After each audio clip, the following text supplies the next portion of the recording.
The next concept I want to talk about is avoidance. We've already established that young people who are vulnerable for addiction, they tend to be a little more short-sighted. The sure thing, the concrete rewards that are just under their control. And sometimes in life, this is not very compatible with the goals that they have. They might want to go to college or have to persevere through difficult times where outcomes are uncertain. And some young people who are vulnerable for addiction struggle with this even before they start using substances.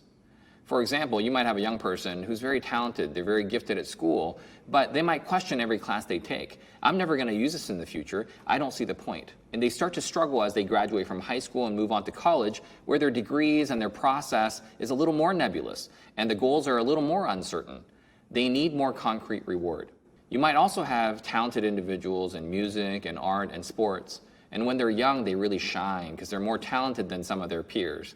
But as they get older, they start to find out that they have to put in a lot more work for just a little bit of a competitive edge, and they start to falter right around high school. The other aspect of avoidance has to do with how people deal with stress. And young people who are prone to addiction are short-sighted when it comes to that as well. For example, if they're rejected or they have a failure, they might become short-sighted and feel that the world is all over and that things will never get better.